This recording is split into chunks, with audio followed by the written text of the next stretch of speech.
तो बस कुछ ही दिन की बात है और फिर मैं अपने पति को छोड़ दूंगी। और छोड़ने के बाद मैं कहाँ रहूंगी तुम्हारे साथ? अर्जिता! ये तो मेरे पति की आवाज है, पर ये यहाँ एकदम से कैसे आ रही है आवाज? तुम्हारा पति? तुमने तो कहा था वो 2 दिन तक नहीं आएगा, फिर वो अचानक कहाँ से आ गया? अगर उसने मुझे यहाँ देख लिया ना तो पता नहीं क्या करेगा यार। अर्जिता! अरे मुझे समझ नहीं आ रहा, मैं तुम्हारा क्या करूं? एक मिनट, सामने सामने चुप जाओ। अरे अर्जिता बाहर आओ भाई। हाँ आ रही आ रही। अरे आ गई तुम? आप आ गए? क्या हुआ अर्जिता?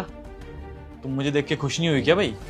नहीं, आपने बोला था ना कि आप आ जाओगे नहीं, बस इसलिए सरप्राइज हो गई थोड़ा। कैसे होता भाई, अपनी माँ और अपनी बीवी को सरप्राइज देना चाहता था ना इसलिए।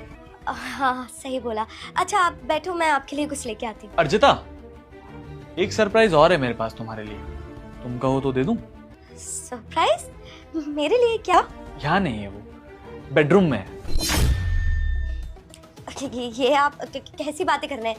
मेरे बेडरूम में तो मैं ही थी अकेले। माँ, आजकल ना चोरियां बहुत बढ़ गई हैं, तो आप एक काम करो, आप पुलिस को फोन करो, पूरे घर की तलाशी लेते हैं आज। अरे ये क्या बोल रहे हो? पुलिस का इन्वॉल्वमेंट क्यों करना है? कोई भी नहीं है। देखो, इतना टाइम वेस्ट नहीं कर सकता मैं तुम्हारे साथ। रुक जा बेटा, अगर तूने मुझे इग्नोर किया तो आने वाले सोमवार को तेरा सर्वनाश हो जाएगा। और अगर तूने इस वीडियो को लाइक सब्सक्राइब करके कमेंट में हर हर महादेव लिखकर अपने 4 दोस्तों को शेयर करेगा तो तेरे घर में धन दौलत की बारिश होगी और तेरा परिवार बहुत सुखी रहे। क्योंकि ऑलरेडी तुमने मेरी शादी के बाद 3 साल वेस्ट कर दिए, तो चुपचाप अपने बॉयफ्रेंड को बाहर बुलाओ, अदरवाइज मैं पुलिस को बुलाता हूँ। क्या प्रॉब्लम है तुम्हारी? क्या बॉयफ्रेंड वगैरह कर रहे हो तुम? इतनी देर से समझा रही हूँ, समझ में नहीं आ रहा तुम्हारे? बुला रही हो या फिर मैं जाऊं लेने? नहीं जाता। नहीं,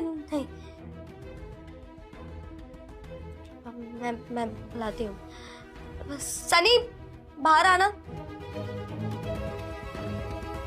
अरे आइए, आप ही का तो इंतजार था जनाब। देखना चाहता था मेरी बीवी किसके साथ मिलके मुझे धोखा दे रही है। अब मुझे ऐसा लगता है कि अब तुम्हें पता चल ही गया है तो सारा सच ही पता चल जाए। पैसे भी कमाते हो, पर मैं क्या करूं? मैंने तुमसे शादी करी थी ताकि मैं तुम्हारे साथ टाइम स्पेंड करूं, तुम्हारे साथ रहूं, पर उसके लिए तो तुम्हारे पास टाइम ही नहीं। शायद तुम ये भूल गए कि तुम्हारी शादी हो चुकी है, एक बीवी है तुम्हारी जो घर में तुम्हारा इंतजार करती रहती है। अपने काम में तो इतना लीन हो गए तुम कि तुम्हें बस यही लगता है कि काम मैं करूं अच्छे से और पैसे कमाऊं। पर ऐसे घर नहीं चलता।